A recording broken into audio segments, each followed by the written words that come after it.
Hello students, welcome to Think Study. और अब आप इस चैनल को थैंक्स के जरिए सपोर्ट कर सकते हैं। स्टूडेंट्स, अध्याय 6 के अंतर्गत आज हम बात करेंगे मानव श्वसन तंत्र की। तो मानव श्वसन तंत्र में एक जोड़ी फुफ्फुस या फेफड़े होते हैं और ये फुफ्फुस या फेफड़े एक नलिका प्रणाली से जुड़े होते हैं जो नासिका छिद्रों से बाहर की ओर खुलती है।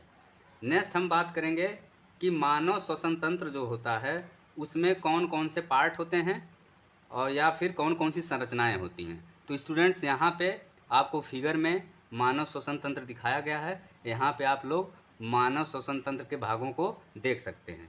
तो आइए अब हम बात करते हैं मानव श्वसन तंत्र में कौन कौन सी संरचनाएं होती हैं इसके बारे में। तो सबसे पहले हम बात करेंगे नासाद्वार की, यानी कि नॉस्ट्रिल्स की। तो स्टूडेंट्स, मनुष्य में दो नासाद्वार होते हैं जो एक नासिका मार्ग का निर्माण करते हैं। और नासाद्वार की जो आंतरिक परत होती है ये महीन बालों द्वारा ढकी होती है और यह आंतरिक परत जो होती है श्लेष्मा के स्राव के कारण गीली रहती है।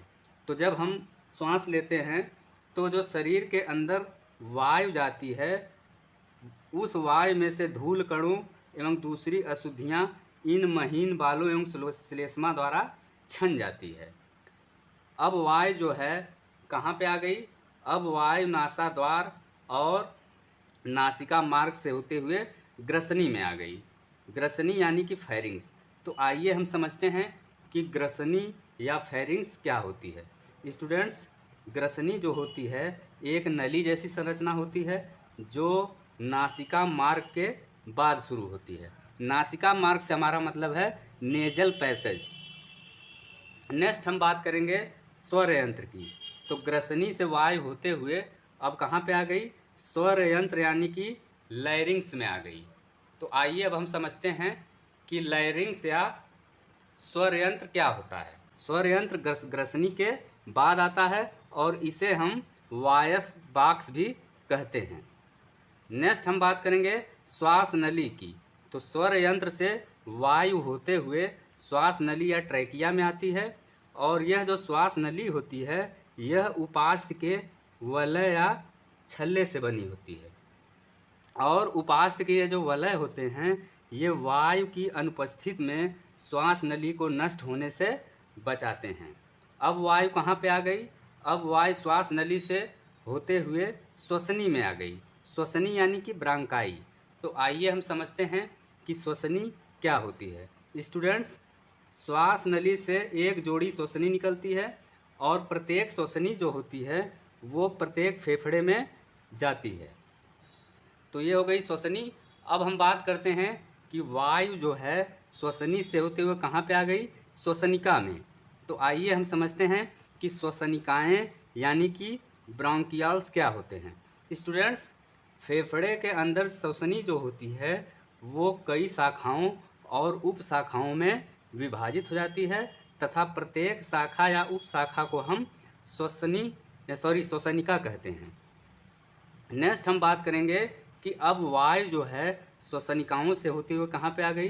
कूपिका में आ गई। तो अब हम बात करेंगे कूपिकाएँ यानी कि एल्वियोलाई क्या होती हैं। स्टूडेंट्स, कूपिकाएँ जो होती हैं वो गुब्बारे जैसी संरचना होती हैं और ये जो कूपिकाएँ होती हैं ये श्वसनिकाओं के अंत में स्थित वायुकोश होते हैं। नेक्स्ट हम बात करें तो प्रत्येक कूपिका एक बहुत पतली झिल्ली से बनी होती है और कूपिकाओं में ही रक्त केशिकाएँ यानी कि ब्लड कैपिलरीज खुलती हैं और कूपिका जो होती है गैसों के विनिमय के लिए एक सतह प्रदान करती है। तो ये हो गई मानव श्वसन तंत्र के विभिन्न भागों के बारे में बात। अब हम बात करते हैं कि ब्रीदिंग मैकेनिज्म क्या होती है। ब्रीदिंग मैकेनिज्म यानी श्वास लेने की क्रियाविधि। तो आइए हम समझते हैं कि श्वास लेने की क्रियाविधि क्या होती है। स्टूडेंट्स, जब भी हम सांस अंदर लेते हैं तो क्या होता है? हमारे जो पसलियाँ होती हैं ये ऊपर उठ जाती हैं तथा जो डायफ्राम होता है ये चपटा हो जाता है।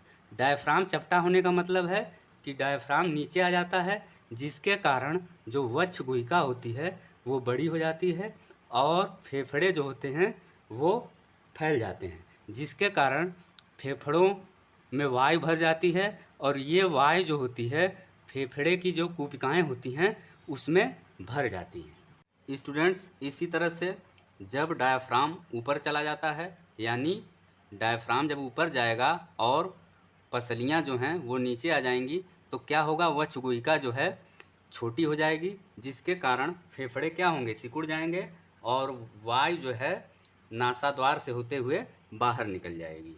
तो इसी ब्रीदिंग मैकेनिज्म से जो है कूपिका, रक्त एवं ऊतकों के बीच गैसों का आदान प्रदान होता है।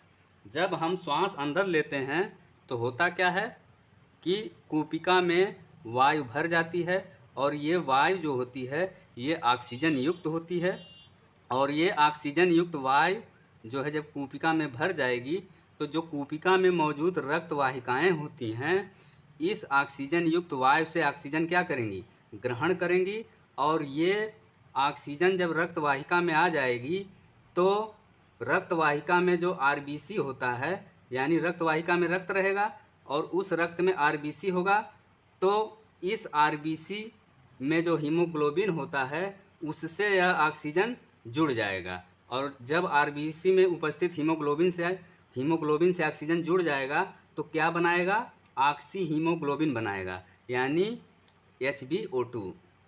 अब यहाँ पर धमनी द्वारा जो ऑक्सीजन है ये कोशिकाओं में चला जाता है। जब धमनी द्वारा ऑक्सीजन कोशिकाओं में चला जाता है तो कोशिका में क्या होता है, ग्लूकोज का ऑक्सीकरण होता है और ये जो ग्लूकोज का ऑक्सीकरण होता है ये ऑक्सीजन के ही द्वारा होता है और उत्पाद के रूप में क्या बनता है, कार्बन डाइऑक्साइड।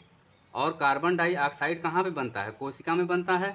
अब क्या होता है, चूंकि कार्बन डाइऑक्साइड शरीर के लिए हानिकारक है तो कार्बन डाइऑक्साइड कोशिका से कहाँ पे आ जाता है, रक्त वाहिका में आ जाता है और जब कार्बन डाइऑक्साइड रक्त वाहिका में आ जाएगा तो कार्बन डाइऑक्साइड का रक्त वाहिका में उपस्थित रक्त में क्या होगा, विसरण हो जाएगा और जब कार्बन डाइऑक्साइड का रक्त में विसरण हो जाएगा तो रक्त वाहिका द्वारा कार्बन डाइऑक्साइड कहाँ आ जाएगा, कूपिका में आ जाएगा।